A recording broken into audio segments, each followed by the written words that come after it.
Blaster, previously known as Underworld, was developed by Xtreme Games LLC in 1998 and was later published by eGames, previously known as RomTech. So essentially you had a whole bunch of name changes throughout the whole life of this product. Let's take a look at the system requirements here. IBM PC, IBM compatible PC, Pentium, 100 MHz or better, Windows 95, 98, 15 MB hard drive, 640 by 840 resolution. I'm pretty sure there's no such thing, so they clearly made a typo on the box here. But just to make sure, I quickly searched 640 by 840 to see if any weird VGA resolutions would appear. Instead, we get random pictures of some anime and people, and even a 640 by 840 picture of a guy with pumpkin pie. Pumpkin pie? I want pumpkin pie. Your mission is to clean up Earth using your reflexes. Digster X must get rid of all the undesirable characters in the underground world. Great graphics. Very good graphics. High-scoring fun and challenging levels will provide hours of entertainment. Tunnel Blaster is guaranteed to become a family favorite. Let's just get it over with and launch the game.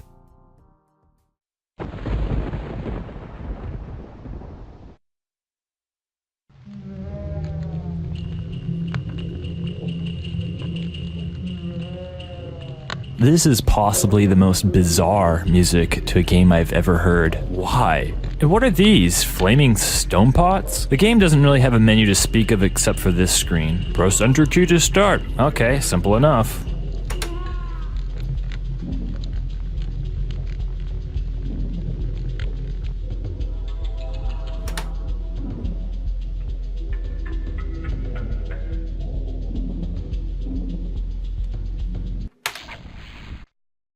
As it turns out, you need to press the middle enter key and not the one on the numpad since it's not correctly programmed to handle both. It just so happens I like to use the enter key on the numpad more frequently since it's closest to the mouse. That also goes for control to fire. You need to use the left control key. And since there's no real menu, we can't change the key mappings. With that small rant over, this is the first level of Tunnel Blaster titled Old School, implying that it's a shameless ripoff from Dig Dug. They even proclaimed it on the box art, better than Dig Dug, but later removed it. I should also add, once the weird title music is over, you don't get any in-game music. The game plays similarly to Dig Dug, of course, with some exceptions that actually make it inferior in terms of handling and AI. If you're not familiar with Dig Dug, you need to dig tunnels and dispatch the enemies by shooting them with projectiles and inflating them until they explode. If Digster X stays on the surface for too long, he can die if the rad meter gets too high. PSI decreases with the more projectiles you shoot and requires some time to recharge. This produces the main strategy element of the game, as you can't endlessly spam projectiles.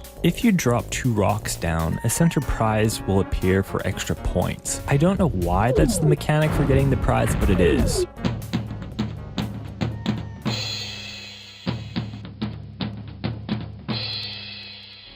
One really annoying thing is the fixed grid, which affects your direction. You can't exactly see it, and Digster X will continue walking in another direction until he can go in the one you wanted. For instance, if you're walking right and want to go up, if you're not precisely aligned in the grid, Digster will continue moving right until he becomes aligned with the grid and then move up. Oh, well that's not a big problem. You may think. Well, it is if Digster goes in a direction you're not expecting. Now, onto the rocks. Where to even begin? These things are the real enemy in the game. Forget the Diclops and Puff Dragons. Sometimes you can't see the rocks when you're digging through the tunnels and then boom, dead. See, I didn't see that rock there since it was camouflaged. And if you watch back closely, the Puff Dragons managed to dig through and kill themselves with the rock at the same time. Next up, if you're in front of a rock and it falls down, in front of you, the game's code assumes you're under it and you die. And sometimes there are rocks which are placed in open space, so they automatically fall down as soon as the level starts. As you saw, this also triggers the prize to automatically spawn because it takes 2 rocks to fall. This makes it difficult to beeline and get to the prize right away before it disappears, especially on later levels with more enemies. Oh yeah, the rocks can also get in the way when Digster X's automatic path tries to put him through it. On a positive note, sometimes if you're lucky you can get 2 or more monsters with 1 rock. And let's not get into the sound Digster X makes when he pushes the rocks.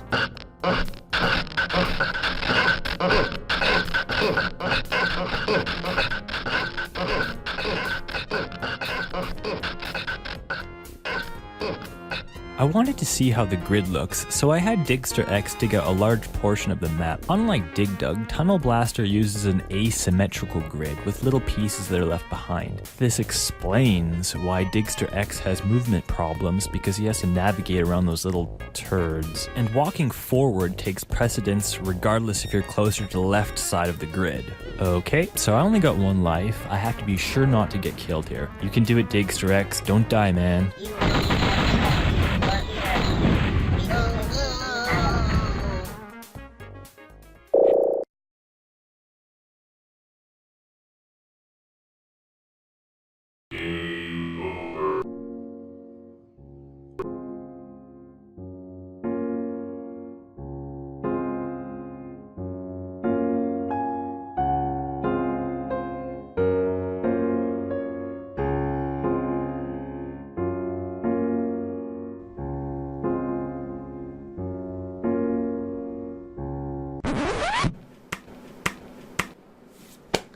Now I have to do that all over.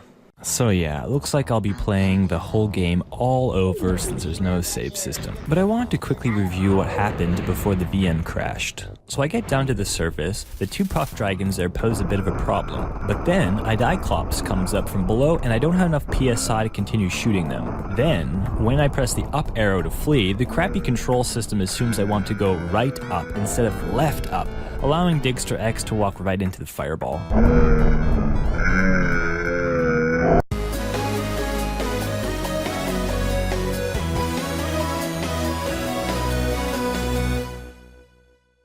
So we're at level 24, and I can't afford to die again since I'm out of lives. And we're almost finished, since there's only 30 challenging levels.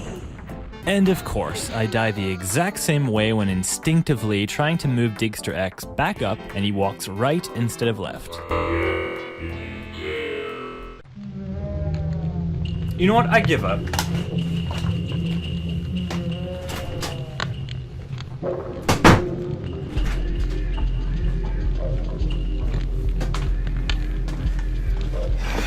Alright, fine. I'm gonna give it another shot. I tried and tried and tried, and I just couldn't finish the game without dying. Every time I died, it was because of something really stupid. I got desperate and looked if I could edit the game in some way. As it turns out, there actually is a map editor in the form of a notepad document which generates levels based on the characters. I'm kind of wondering why this was never advertised. One thing I don't get is why the Diclops values are called poo-poo. I'm guessing this was a pre-production thing. Anyways, we simply have to change the total levels to 1 and erase all the rest except for the last level, and then we're good to go.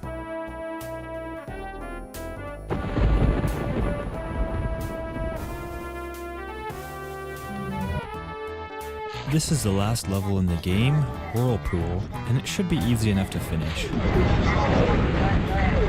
Shut up! Shut up! Finally. When there's a lot of enemies in the map, the sounds from all the Diclops and Puff Dragons can become quite extreme. I was going to attack that Diclops straight on, but decided against it, assuming that a few pixels would still act as a wall, but the Diclops passed right through it and killed me.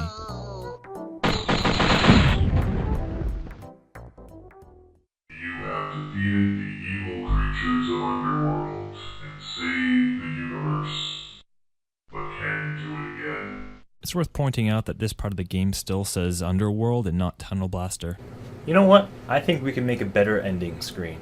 You have defeated the evil creatures of Tunnel Blaster TM and saved the universe. But can you do it again? So let's go into the map editor and test some things out. First, I want to set the high score value to repeating 9s to see if that breaks anything. I've set repeating dragons and rocks on each platform and set the bonus also to repeating 9s. It appears there's a limitation to how many enemies the game can draw at once, and it seems to have ignored our repeating 9 values. Taking a look back at the game files, it set the high score to 11,280 for some reason, and the debugger wrote the bonus in the negatives. It's at this point I was kind of curious who created this game. One quick glance at the credits screen, Andre Lamoth at Xtreme Games LLC. Well, time for a quick web search to see what comes up, if anything at all.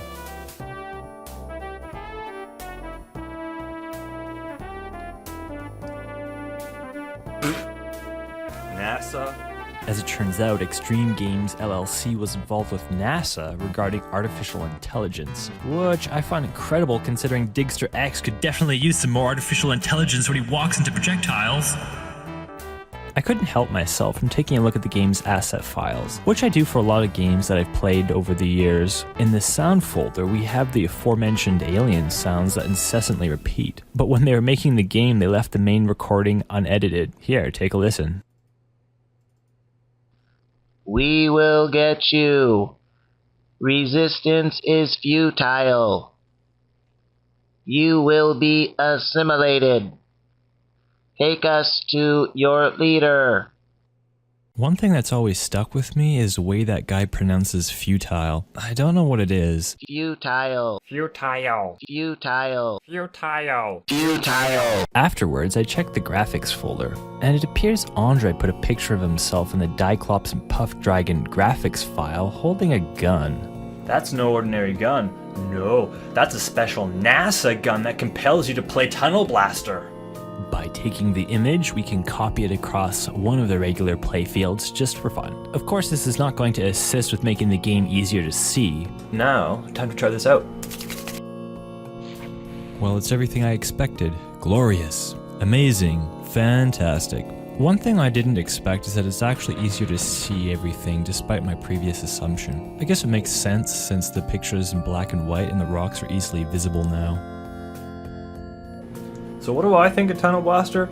It's quirky, it's weird, but as a kid I had a fair amount of fun with it. It's not like as a grown man in 2017 that I would buy a brand new sealed copy of it. If you liked that video, feel free to check out my other ones.